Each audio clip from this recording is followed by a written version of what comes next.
is Washington, D.C., and in the files of the Central Bureau, there is a story so strange in its implications that it defies ordinary classification. It is the story of a handful of people who, in the course of one desperate night, held back a wave of panic and pandemonium. It began after sundown, time 7:15, as Flight A Coast Patrol from Travis Field was returning to base. When the nightly Air Force transport pointed north toward Japan via the Great Circle route. While at sea, the Navy and Coast Guard maintained their usual round-the-clock vigil. And from the equator to the Arctic, the radar network swept the skies with eyes that never sleep. Time, 7:19. An unidentified object was picked up 200 miles southwest of Point Barrow, Alaska. 7:27. Unidentified object confirmed at Fairbanks, Alaska. Heading south-southeast, 170 degrees. Height, 75,000 feet. Estimated speed, 5,000 miles per hour. White warning. 7:39. Unidentified object 200 miles due west of Vancouver, British Columbia. Course, 170 degrees. Height, 60,000 feet. Estimated speed, down to 3,600 miles per hour. Yellow warning. 7:54. First interceptor flight airborne. Point of interception, 80 miles due west of San Francisco, California. 7:55. Unidentified object past point of interception. Red warning.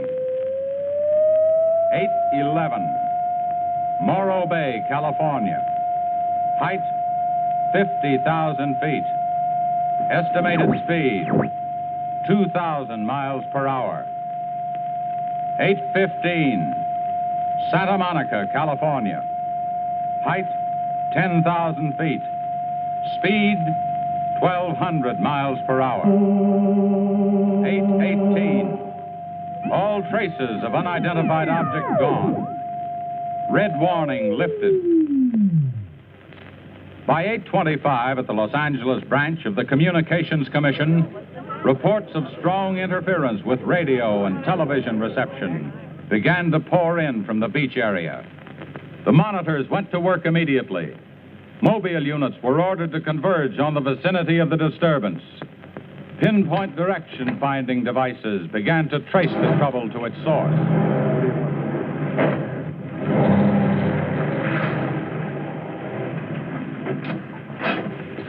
This is Mobile 1, Hazen speaking. We're at Ocean and Beacon Way, interference strength 2, bearing 27 degrees. Over. Mobile 1 from center. Roger. Over. Mobile Center from Mobile 7. Over. Go ahead, Mobile 7. This is Mobile 7. We're at Pacific Center and Beach 4. Interference strength 3, bearing 39 degrees. Over. This is Mobile Center. Roger. Stand by. Mobile 1 and Mobile 7. From Mobile Center, point of interception estimated 3 miles north of surf. Repeat, 3 miles north of surf.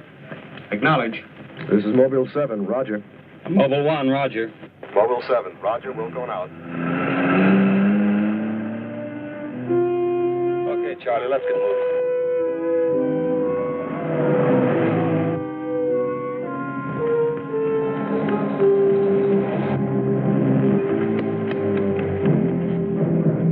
Yes, what is it? Take me to a phone quick. I need an ambulance. What's the matter?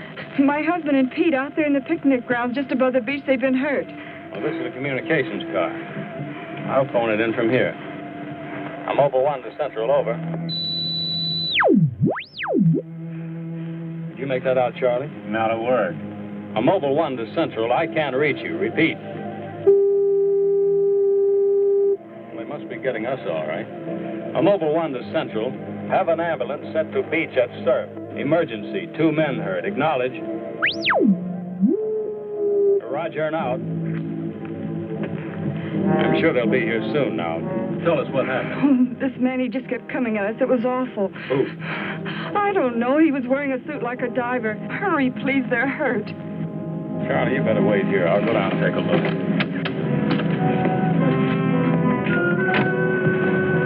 The young woman's hysteria became obvious as they reached the picnic grounds at the beach. There was no sign of the mysterious intruder, and little could be done for her husband and their friend until the ambulance arrived.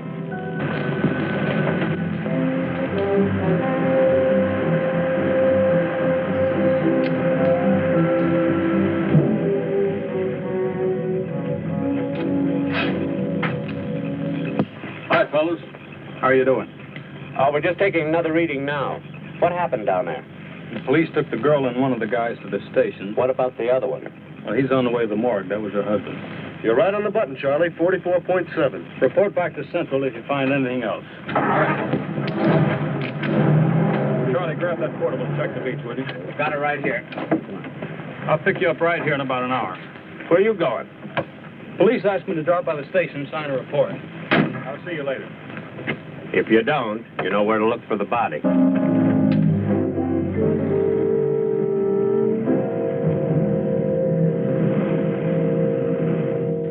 Like I said, we were just starting to eat when we heard something tracking through the sand toward us. I looked up and couldn't see anything. Then Betty screamed. At what? I thought you couldn't see anything. At first we couldn't. Then this guy started toward us.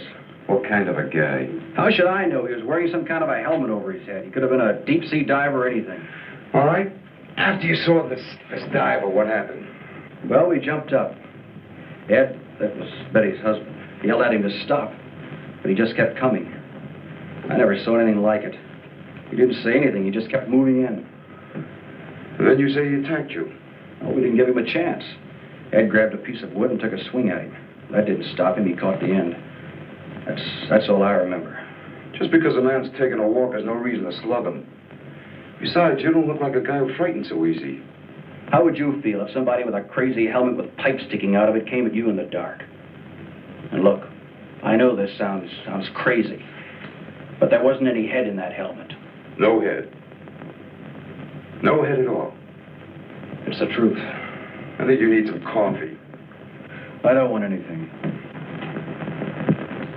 It's all the same to you, Lieutenant. I've got to pick up one of my men at the beach. Okay, thanks for coming down, Hazen. Hope I didn't put you out. No trouble. So long. You too. All right, let's start at the beginning. How old did you know the dead man? And his wife? Betty and I went to school together. I knew Ed a year. How long were they married? About a year. Wasn't her husband a little older than she? I don't know. But you said you and Mrs. Evans went to school together. And you never discussed anything personal with her? She did mention he was older, yes. How much? 15, 20 years. What difference does that make? That wasn't too hard now, was it? Where do you live? 629 and a half East Palm Court. Why? That's where the Evans live, isn't it? Yeah, I board with them. You do, huh? Now, Mrs. Evans is a good-looking woman. What are you trying to say?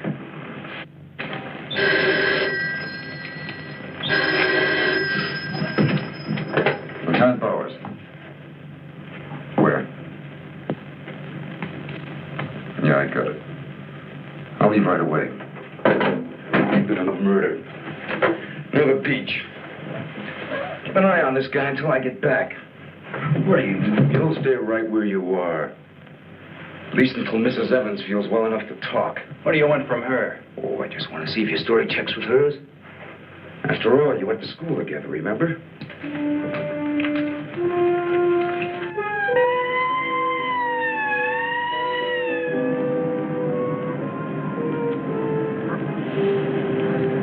You say there were no witnesses, huh? None yet. Anything missing? I don't think so. The cash register wasn't touched. Get a breakdown of the inventory as soon as you can. What about fingerprints? The boys are working on them now.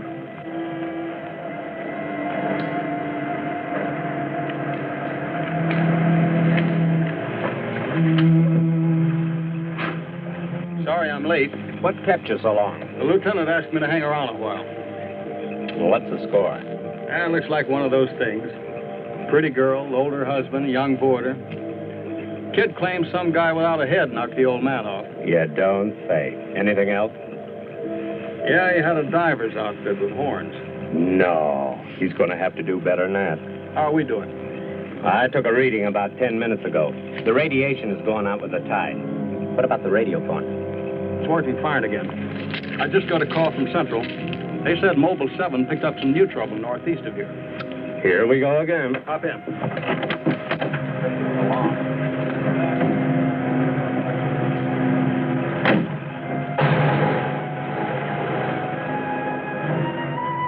Who reported this murder?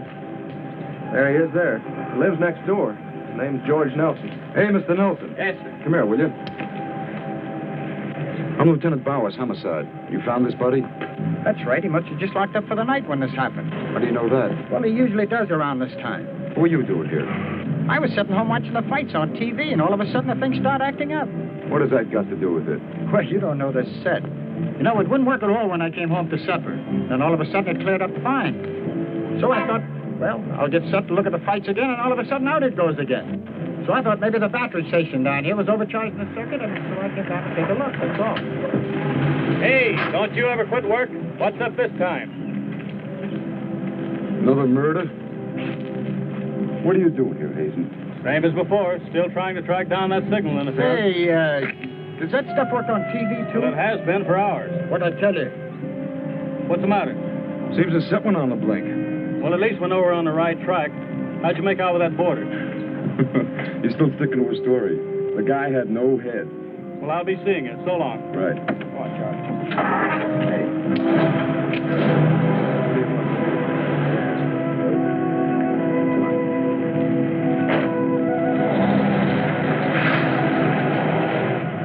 And so the communications team resumed its mission to track the mysterious interference to its source.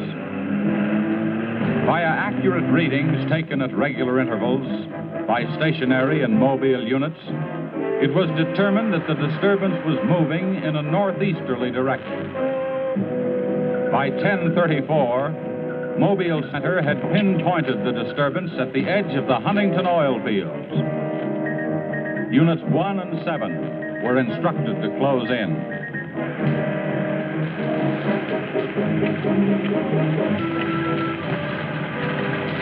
Hey, Charlie, do you see what I see? Yeah, the oil field. Let's hope our trouble's burning up. Well, there's only one way to find out.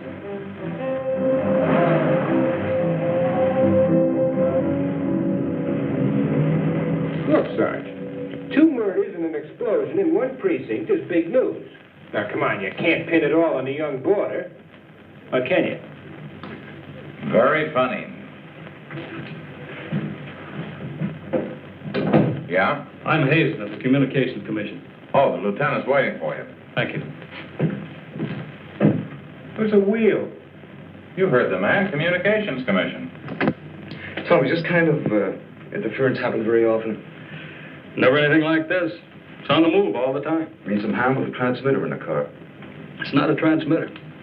We don't get a definite disturbance, just interference. Then you have no idea of what it is, huh? Not yet. How are you making out? Not so good. You were here when I questioned that boy about the murder at the beach. Did you get anything more out of it? Yeah. Come on with me. You might want to see this.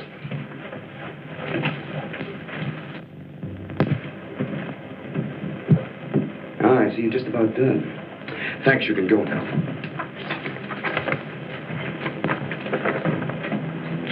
Are you sure this is what the man looks like? What do you say, Betty?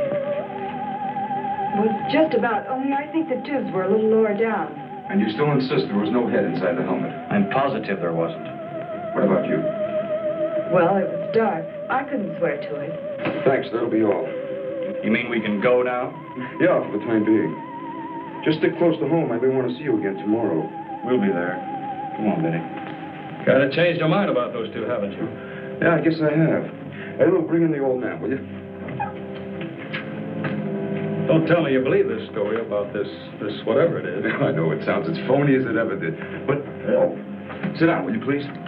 You're the watchman at the Huntington oil fields? Oh, yes, sir. I've been with the company for over 22 years, sir. Yeah. Will you tell Mr. Hazen here exactly what happened? Well, sir, like I said before, I was just closing the gate for the night when I saw this fella coming up. I was never so scared in my life. Yes, go on. Well, it wasn't the man so much as the suit he was wearing. Well, he wouldn't stop when I hollered at him. He just pushed his way right in there through the gate and walked right up to the tank. Now, you carry a gun? Did you try to stop him? Well, he was much too close to the tank. I was afraid to shoot. So I thought I might call for help. And just as I got to the shack, the tank blew up. Oh, you should see the sight. Yeah, sir, can you give us a description of this man? How would you say he was dressed? Well, sir, like I said before, he wore a sort of flyer's knot outfit with a helmet attached to it. How tall was he? Oh, he was a giant of a man. And he had tubes sticking out of that thing, that helmet he wore. Can you tell us what his face looked like? Well, sir, though he got pretty close to me, I could swear the man had no face. Now, if you saw this man again, would you recognize him? I mean by his outfit. Oh, I'll never forget that sight if I live to be 100, sir. Would you say this is the man? Wait, sure, that's him. Thank you very much. You may go now. All right, sir. Thank you. Well, Hazen, what do you say now? Beats me. The descriptions check all right. This could be some kind of flying suit. High-altitude equipment. Yeah, that's what I've been thinking. Well, how do you explain that stuff about the missing head? No, we can discount that. These people were frightened. It was night. Nobody really took a close look at it. I guess you're right. But whoever he is, that outfit doesn't look like one of ours. Of course, he could have been dropped by parachute. You mean sabotage? We're checking. I think we better wire a report to Washington and see what they say. You can use our teletype. I'll tip off the LA police to be on the lookout for something unusual. Hey, wait a minute. What about the press? Oh, I don't think they know too much now. We better keep it that way for a while at least, till we find out whether our friend is still around here. Well, if he is, I think we can find him for you. My hunch is that he's carrying something around that's causing all this disturbance, whether he knows it or not.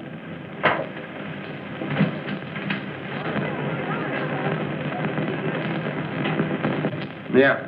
Kill that page one lead. They let the boarder and the girl go. How do I know? Maybe the lieutenant thinks that the guy in a flying suit knocked off the husband. No, not a chance. Not a chance of an exclusive on that picture. They're making a blanket release in the morning. Oh, there's a guy from the Communications Commission in there now. Yeah, I'll call you back later if there's anything new. Okay.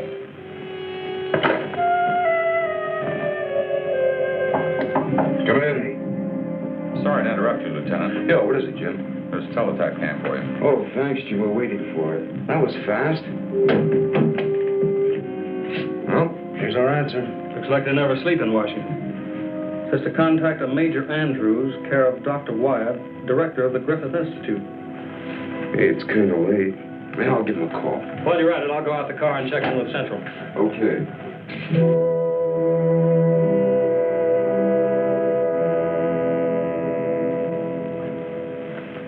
Well, that's the story up till now. We got in touch with Washington. They told us to contact you here. Very interesting. What do you think, Doctor? When I see something like this, I understand why you gentlemen might have thought sabotage was involved. Lieutenant, are you sure there were no traces of this saboteur, this X-man, found after the explosion in the oil field? Fire department went over every inch of the area. Didn't come up with a thing. Well, then there's a strong possibility that he might have perished in the explosion itself. I doubt that. We're pretty well convinced this man is carrying something that's responsible for all the signal interference. According to the last report I got, there was a definite disturbance about 3 miles east of the oil fields, sometime after the explosion. Well, then if he's alive, you should be able to keep an accurate check of his whereabouts. Not that easy. As a matter of fact, we lost contact about 3/4 of an hour ago. Maybe he realized you were trailing him and got rid of whatever he had that was causing the disturbance. In that case, there's nothing much my department can do to help you. I guess it's up to us. Unless you have some suggestions. Well, let me think out loud for a minute. It might just be that what we've been talking about so far, and this phantom, as we'll call him, ties in with what the doctor and I have been discussing. That is very possible. I don't know whether you know it or not, but somewhere around 7:30 this evening, our radar networks picked up an unidentified object off Point Barrow, Alaska. They traced it clear down to Santa Monica before they lost it. Santa Monica? That's where we first picked up our radio interference. Yeah, right at the scene of the murder. Well, then, if all these things tally up, we've got some idea of how our man got here. You mean that he came in some plane? In that case, somebody would have seen it land and take off again. Or did it crash? No. No, we don't think it was a plane. No rocket or jet that has been built so far can attain the speeds of 5,000 miles an hour, particularly for such a great distance. And maybe we're on the wrong track altogether. Couldn't your unidentified object have been a meteor? They travel at a terrific speed. Yes, fast enough for most of them to burn themselves out the moment they hit the Earth's atmosphere. And did it occur to you that meteors are not very likely to travel horizontally, all the way from the North Pole to California? Well, if it wasn't a meteor, or a flying missile of some type, how do you figure this phantom ties in? We're not sure that he does. I don't care what you say, but it doesn't make sense to me. Anybody trained in sabotage would stay undercover. This guy's walking around in a monkey suit, killing people. Excuse me, Dr. Wyatt. Is there a Lieutenant Bowers in here? Oh, yes. What is it, miss? There's a Mr. Wakeman from the Chronicle here to see you. Wakeman here? Now, what does he want? Well, there's only one way to find out. Before you go, Lieutenant, I don't believe you have met my assistant, Barbara Randall. Well, hello. Hello. It's Mrs. Randall, Lieutenant. I'll be right back. Barbara, you know the Major? Of course. And this is Mr. The Communications Commission. How do you do? Well, I see you are working a little later tonight than usual. Yes, my husband's teaching a late class, and he won't be able to pick me up for a while. Besides, I had some work to do in the lab. Well, at least you'll have lots of company. All right. So I shouldn't have come up here. But I gotta get your angle on this Beach murder. And your whole department is shut up. Look, Wakeman, will you stop bothering me? There's nothing to say. If you got an exclusive story from that Evans, Damon, or Board, then you know as much as I do. Yeah, but that still doesn't explain anything about the guy without a head. Come on. Who is it? Your guess is as good as mine. You mean you let those two kids go without knowing that? I don't buy it. Well, I did. Well, then you must have an awful good reason. I bet you're trying to tie it in with that other murder. All right, Lieutenant. Don't tell me. I'll get my story somehow. Oh, if you want to know how things turn out, read the Chronicle in the morning. That's right. Now get in touch with Charlie in Mobile 1 and have him call for me here. Okay, honey. Well, did you come up with anything? No, we're just briefing Barbara here. It's just amazing the way you've been able to put these things together. Don't kid yourself, Mrs. Randall. It seems the press knows as much about it as we do. Well, let's hope they don't come to the same conclusions. A few lurid headlines, and every fool in the country will be seeing phantoms in spacesuits and men from Mars all over the place. Yes, I can imagine. And mass hysteria is difficult to check once it gets started. That's why we've got to move fast. Well, from the looks of things, I guess it's up to me. I'll be in touch with you as soon as I hear anything. See you. By 12:30 a.m., the dragnet was in operation. Mobile units patrolled the streets and countryside. They covered an area 35 miles square. Special and sensitive equipment was prepared for action. Everyone on the job was ready to move on the first signal from the Communications Commission. Monitor Corona to Mobile Center, strength 4, Brickyard at 160th, moving toward oil fields. Contact your units. Over and out. Units 1 and 7 from Mobile Center. Units 1 and 7 from Mobile Center. Strength 4, interference at 160th in the oil field. Moving due east. Close in. Repeating, strength 4, interference at 160th in the oil field. Close in.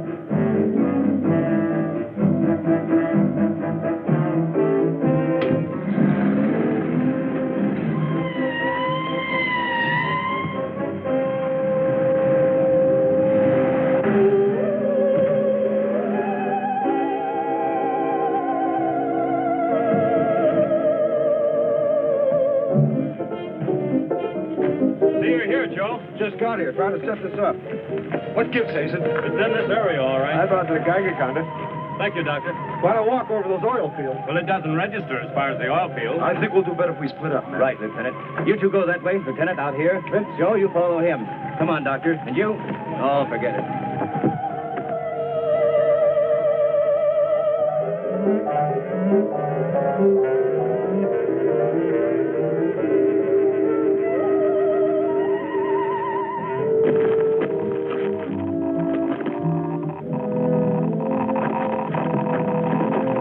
Hey, look at this. Yeah, points this way. Hey, Joe. Joe.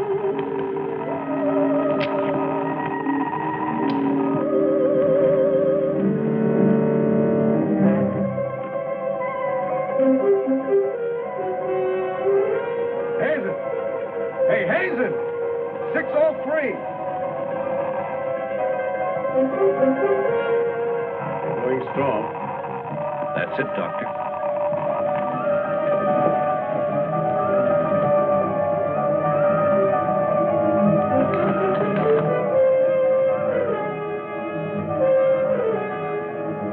It's leading this way. Come on.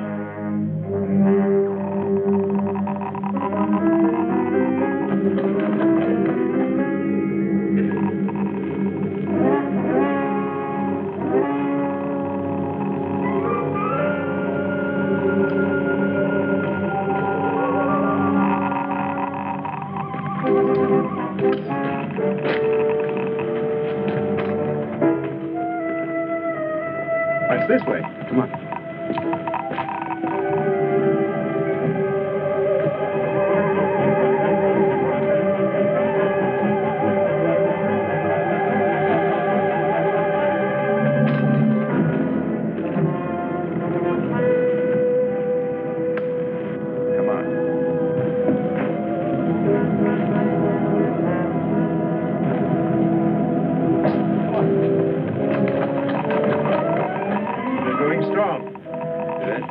That's right.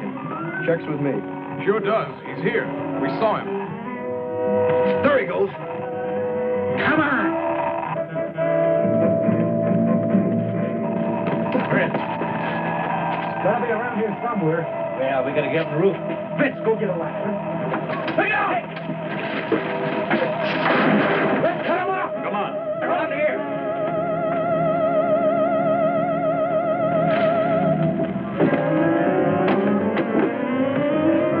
Anybody see him? There he is!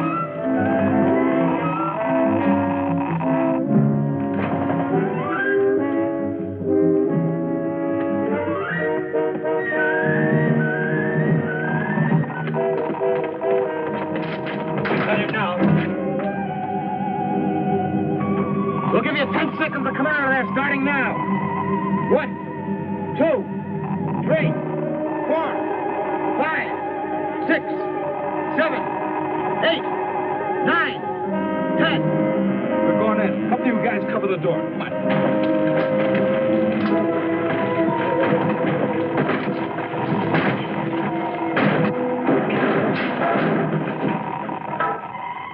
Why, there's nobody in here.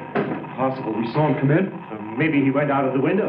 We won't get very far. Don't touch anything till we check for fingerprints. Oh, Doctor, over here. He left his suit and his helmet. Hey, let's spread that thing out so I can get a good shot of it. Keep away, you fool. What's the matter? For your information, that's a Geiger counter, and it says hands off. I think you'd better wait outside. I just have a job to do. So do we. And I'm afraid ours will have to come first. And there's no radiation from the helmet. But look at this. So that's what's been causing all this trouble.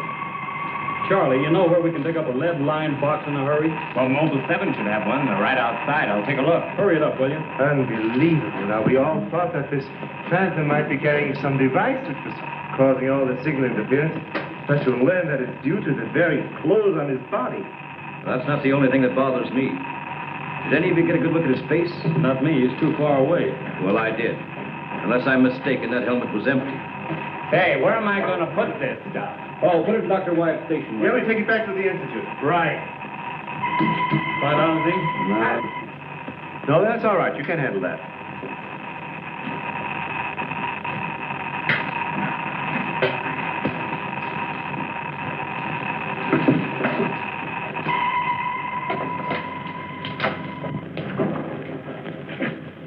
Any luck? Not a sign of him. The boys are still searching the grounds. For what? Nobody knows what he looks like without that outfit. I'll bet on that, Major. The reporter got a flash picture of him, and I just happened to borrow that film. It's on its way to headquarters right now to be developed. Good. Send us a print as soon as you can. Sure. Lieutenant, are you sure you don't want to come with us? We want to make a few tests at the lab. I'd like to, Doctor. Would you know the situation? I gotta get that guy. Let me know how you make out, will you? Yeah, we'll do that, sure.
We were just on our way home when we saw you drive in. Good evening, Barbara. Hello, Bill. I see we got here just in time. Anything new?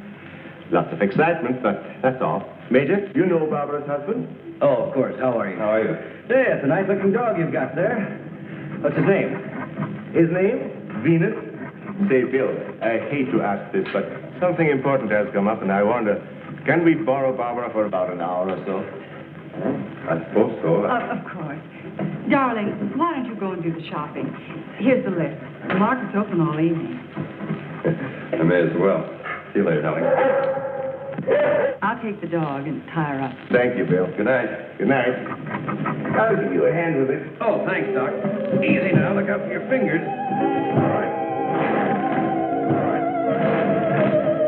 Look out now. Don't drop it. Ben, come back here. Ben, come back here.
You were right, Doctor. There are no fingerprints anywhere. What's all this? Hey, don't touch anything. You better put some gloves on. Our friend, Mr. X, left this suit at the oil refinery. You mean you were that close to him and you didn't catch him? I'm afraid so. That's up to the police now. Hand me those shears. I want to cut up this material to work with it.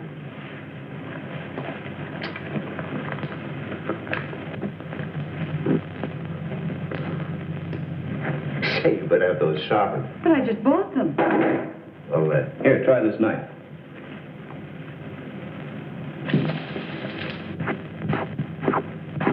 That still won't cut. Let me try.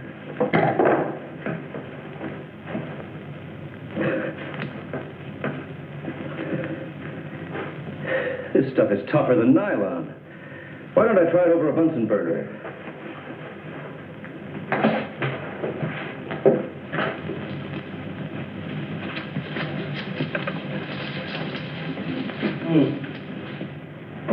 Hey, doesn't burn either.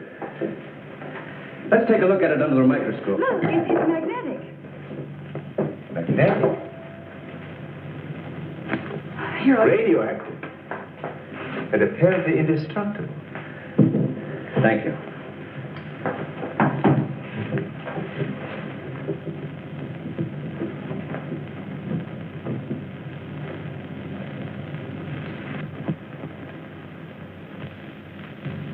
What's the matter? You tell me. Take a look at that weed.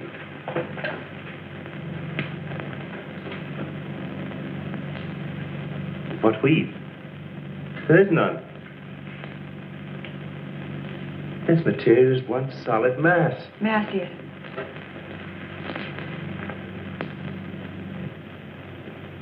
Why, you're right. It must be some sort of plastic. No. I'd say it's a metallic substance of some kind. Well, I've seen a lot of interesting alloys, but never anything like this. Let's try an acid test. All right. Go ahead.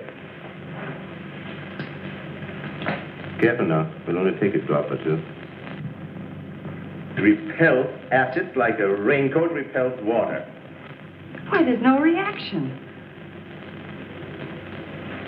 Well, Major, this looks as though we were going to be here for a long time.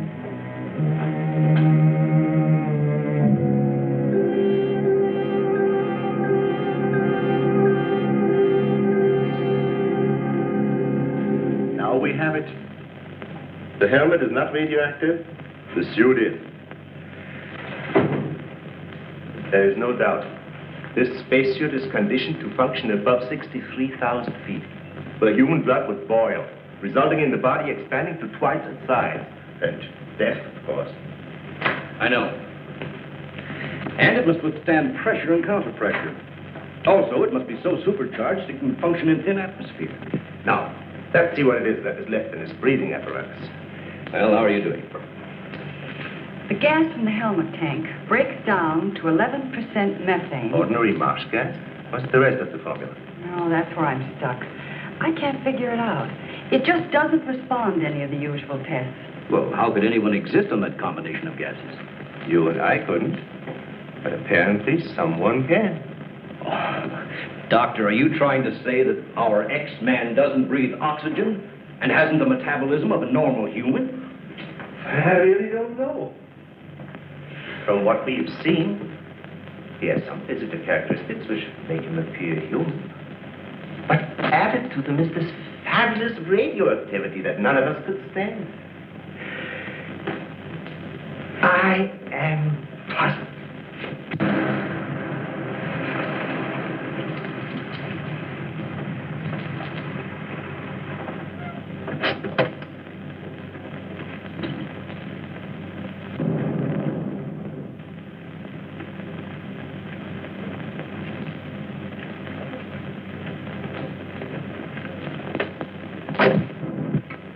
I think the answer lies right here in this helmet.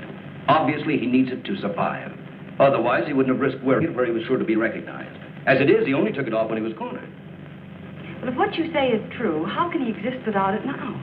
Let me put it this way. It's like a patient in an iron lung. Sometimes one can be removed for hours at a time without any ill effects. Exactly. And I think the same principle applies here. And that means sooner or later, he has to get his breathing apparatus back or die. I don't understand. Well, I've got an idea. If we were to return this whole outfit to where he left it, he might be tempted to come back to it. Dr. Wyatt speaking? Yes, he's here. No, thank you. Hello, Major. Still at it, huh? Mm-hmm. No, we haven't got a thing, no. The picture? Yeah, hold on.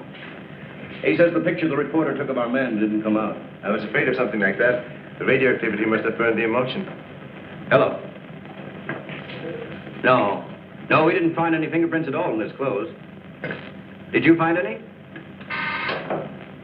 Oh, too bad. Hello?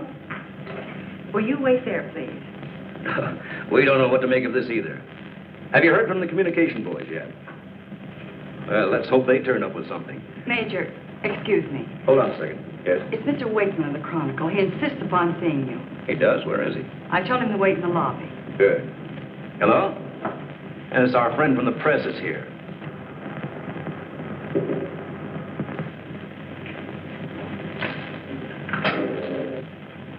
Don't worry. I wouldn't dare let anyone in on anything. At least not till we get something concrete. Right. All right. I'll see you later. Well, I guess I'd better see this newspaper man. Want to come along, Doctor? I think I will.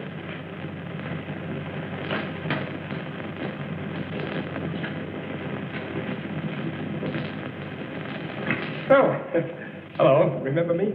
Certainly, yes. A nice lot of gadgets you got here. We think so. What's on your mind?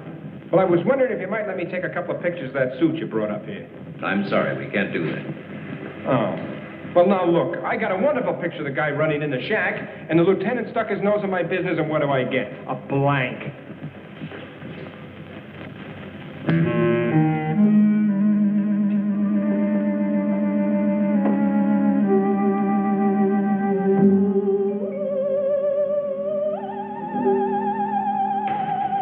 Is that you, Doctor?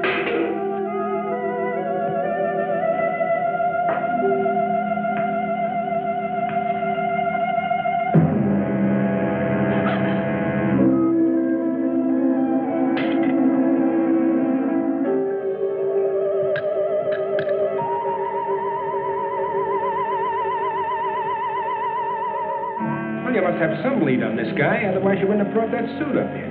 Well, let's just say we were curious.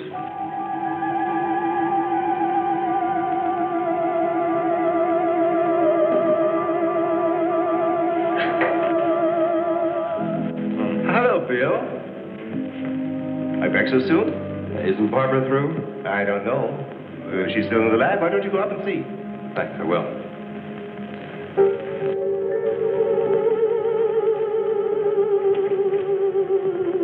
Barbara?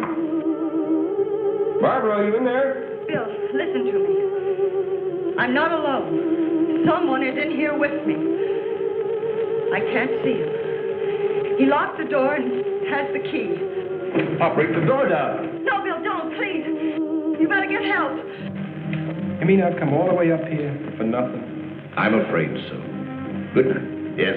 Good night, Mr. Wakeman. Good night.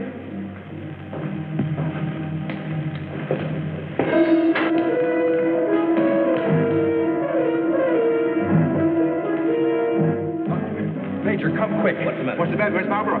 In the lab. The door's locked and there's someone in there with her.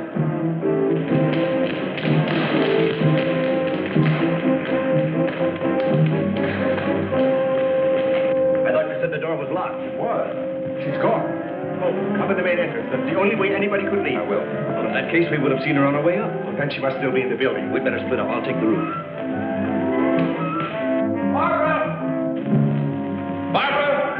Barbara! Barbara!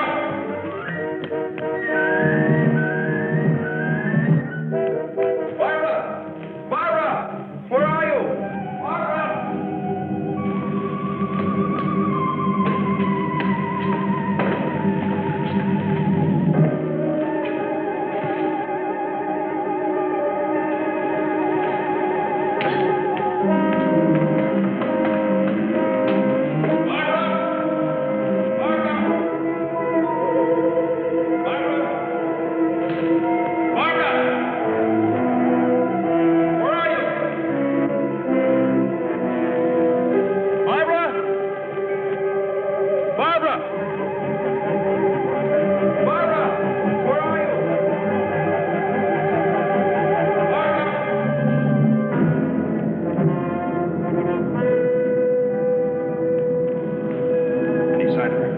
Not yet.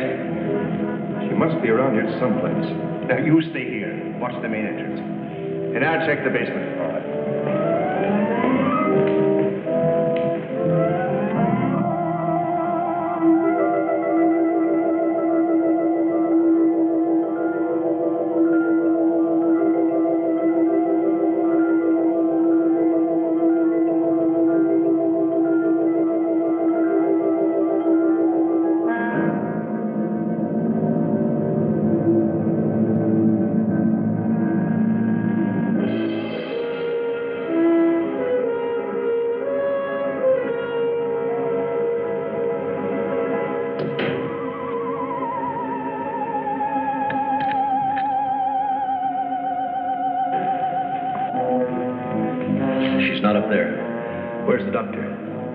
basement. Here he comes.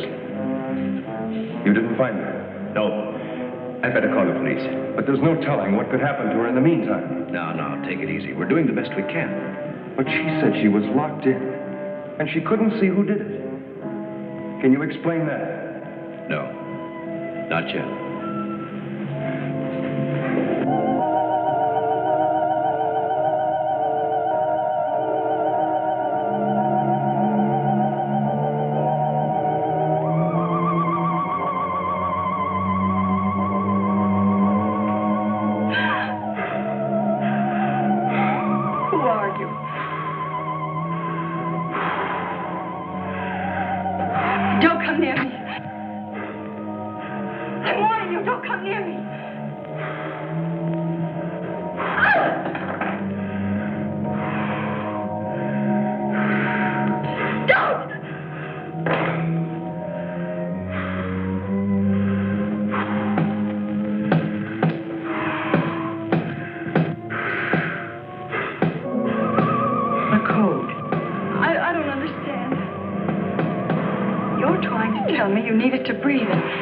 Much left in the tank.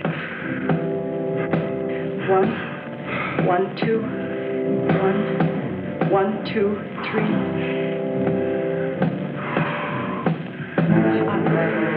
I'll write it down.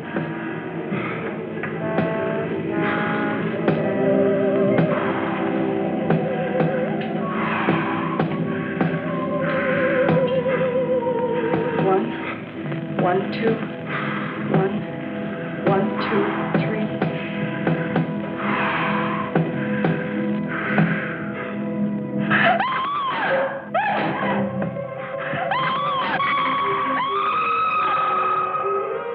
In the lab.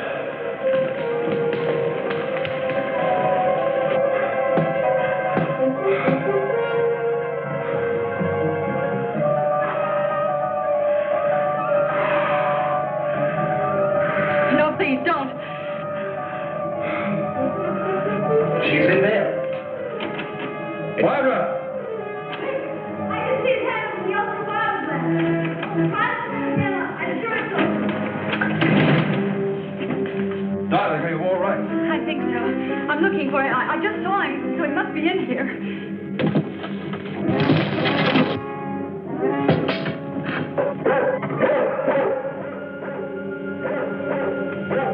Steady feet to the ground. He would be killed. I'd better go.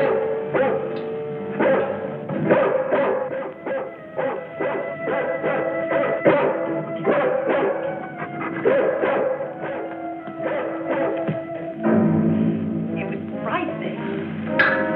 I couldn't see him. I didn't know what to do. Come here. Quick. Disintegrating. This is amazing.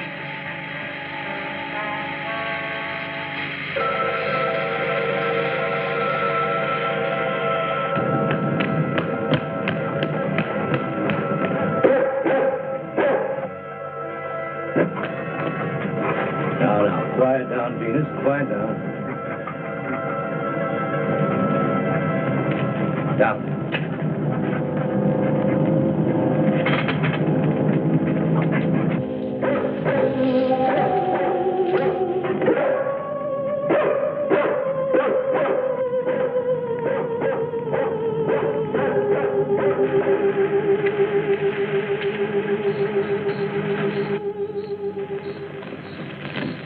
Mobile Center from Mobile 1. Come in, please. This is Mobile Center. Go ahead. Get hold of Major Andrews or Dr. Wyatt at the Institute. I want to talk to either one of them. I will do. Stand by, Mobile 1. Dr. Wyatt speaking. Oh, yes, Mr. Hazen. Yes, we're still at it. Lots and lots of excitement, but nothing definite yet. Have you anything to say? The trouble seems to be just about gone. We get a flash in the direction of the observatory once in a while, but I figure that's because of the outfit you're testing. Yes. Lieutenant Bowers ought to be here any minute. Of course. How long will it take you to get up here? Good. See you then.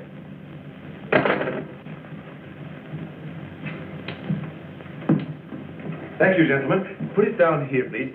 Barbara, putting that cord in over there. Now you're going to see...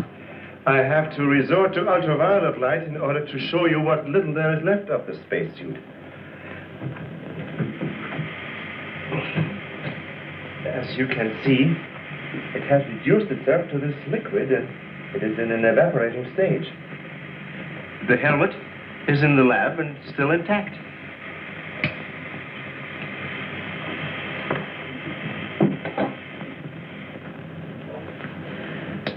This is amazing. All the radiation in this suit would, well, it'd be fatal to a normal human being wearing it. Of course. And furthermore, our respiratory system could never assimilate gases such as we have found in that breathing device. Well, then we have to assume our so-called X-Man carried his own atmosphere with him. Excuse me, but as a matter of curiosity, why do we refer to this thing as a him? I thought it was invisible. Under normal conditions, yes.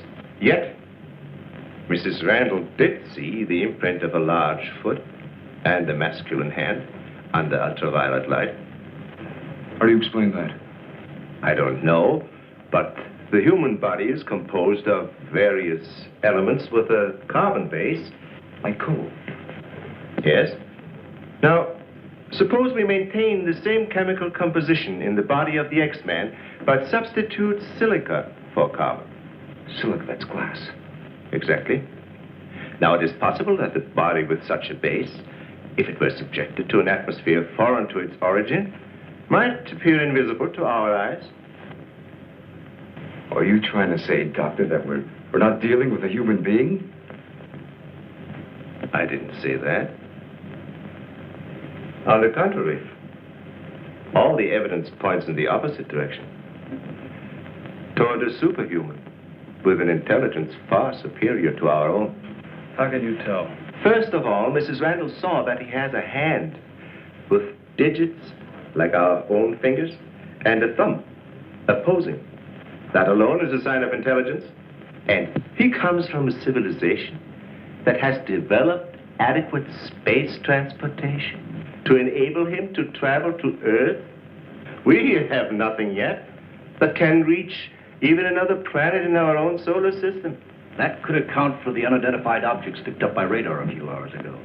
My theory is that the spaceship, or whatever it was that he came in, operated on the principle of magnetic rather than atomic propulsion, and that somewhere in the outer limits met with the condition where the Earth's gravity pulled it down and it fell into the ocean, and that he managed to save his life and reach shore.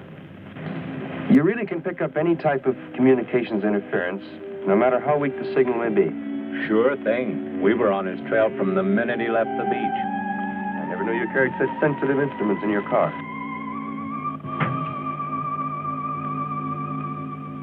What you told us is very interesting, Doctor.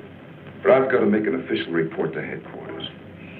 Are you willing to be quoted that the criminal we're after is a creature from another world?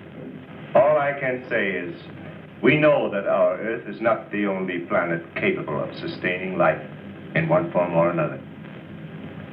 You can quote that. All I've got to go by is some footprints in a hand. That isn't much. No fingerprints, no description, no nothing. And we're after a killer. Has it occurred to you that our X-Man has no apparent motivation for his acts, and might therefore not be an intentional criminal at all? You have a point there. Hey, wait a minute. Come to think of it, the young boarder we suspected, he did say that the girl's husband threw the first punch. So? So that could have been enough to provoke the strange creature. And the same could have happened at the second murder. Sure. But what about the fire in the oil fields? Evidently, our man sensed the presence of some gases, which he thought might be utilized in his breathing apparatus. Yeah, that could account for his presence at the oil refineries, where something went wrong, causing the explosion. Too bad he got wise to us and took off his uniform, or we'd have been able to catch up with him by now.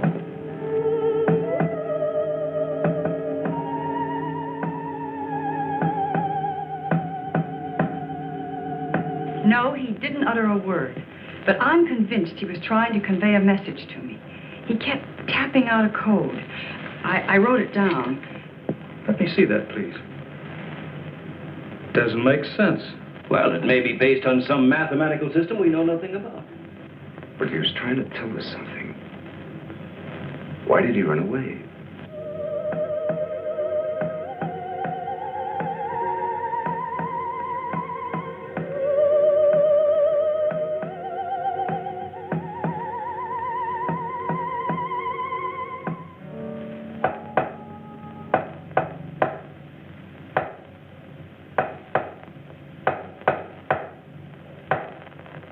What do you think of that?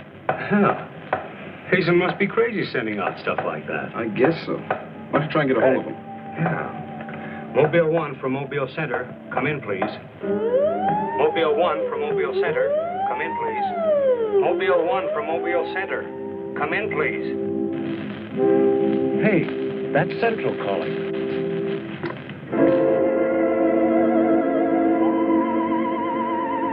You better stay here by the car. I'll go tell Hazen.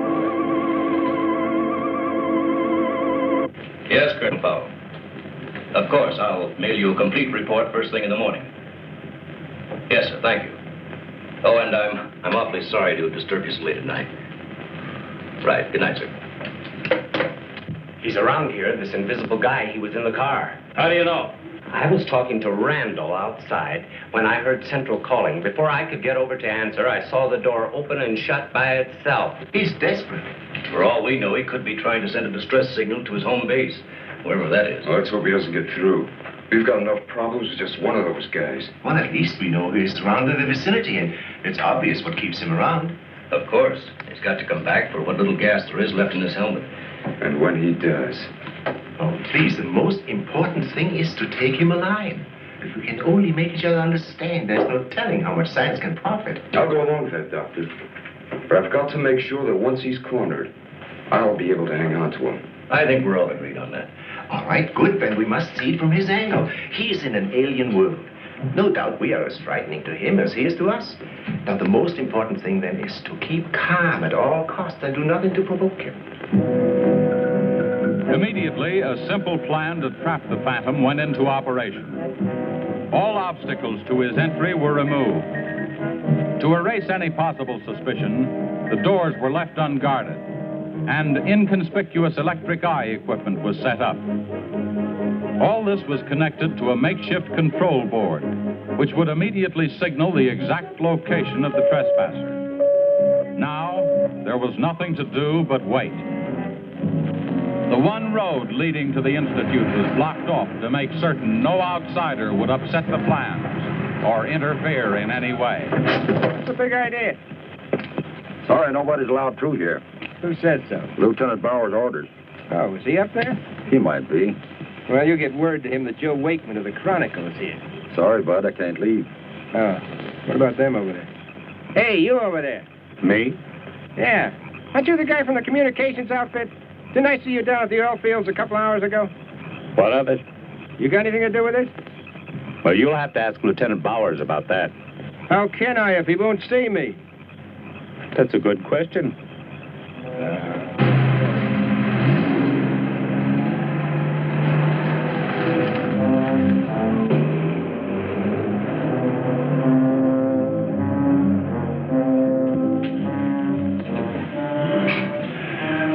Well, it's 3:45. Sure taking his time. Time is cheap. Yeah, well, how long can you sit on the edge of your chair like this? All year if we have to. Well, we hope this mechanism works. It will, unless he flies in between the wires. I wouldn't take any bets that he can't. Well, if everything else fails, we still have Venus here to help us. You know, I'm certain she sensed his presence before. That's why she carried on so.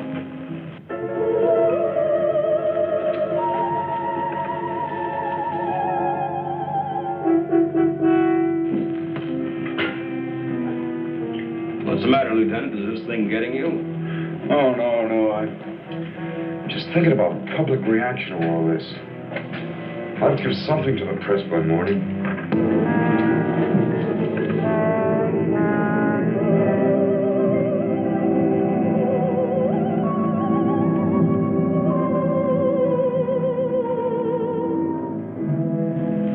You know, ever since I was a kid, I wanted to be a pilot. Then after I got my wings and had 75 missions, I thought I'd seen everything. Now, after all this, I know I haven't seen anything. He's here. The back entrance. Let's head him off. Remember, now, take it easy. Don't crash.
You better tell him. I'll reset the wires.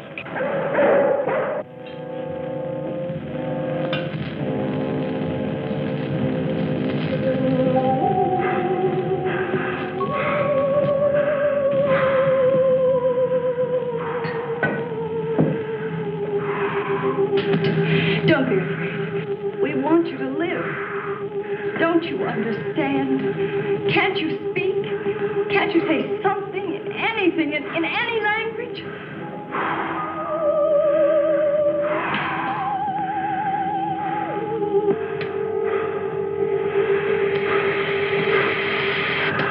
Listen, everybody. He's in the lab with me now.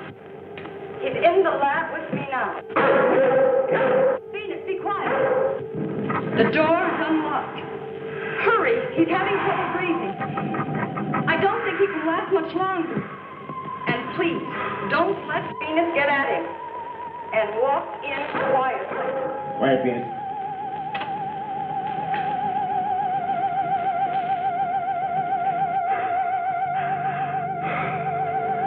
It's unbelievable.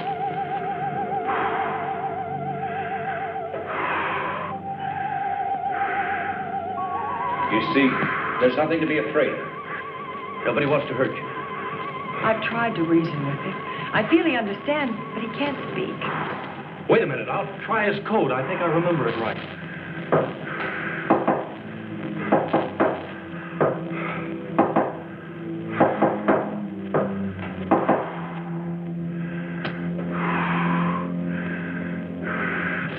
Better plug in the ultraviolet light.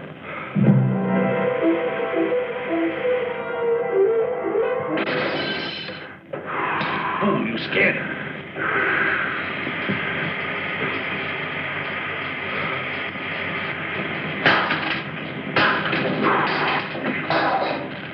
Look, there goes Venus.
Go up the ladder. Take this. I'm going after you.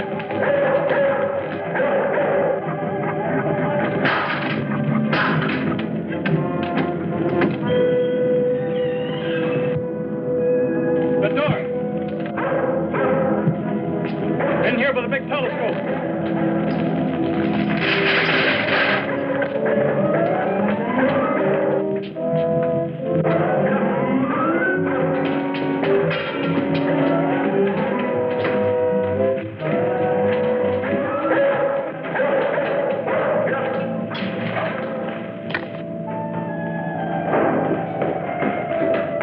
Close the door. The switch is over there.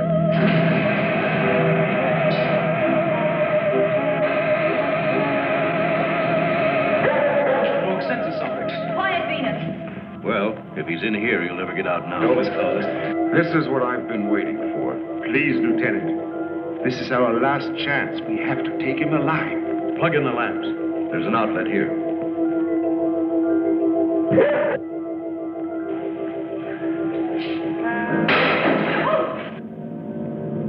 He must be up there.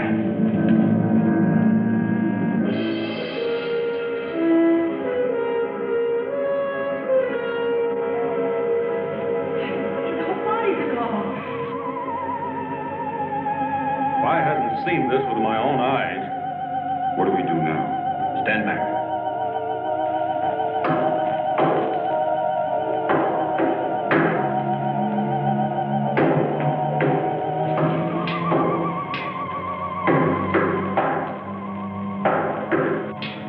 Amazing. His code again. Look. He's trying to speak, but no sound is coming out of his mouth.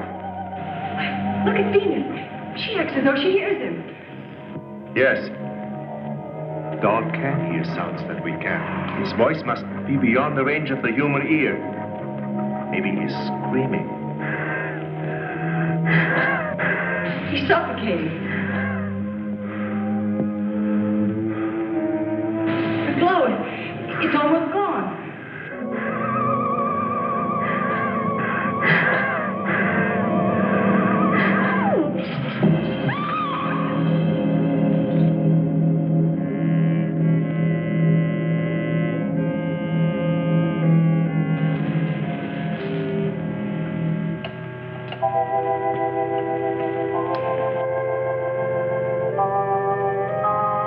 We won't need these lights anymore. In death, he has become visible as a normal body.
Right before our eyes, his body went through the final phases of life.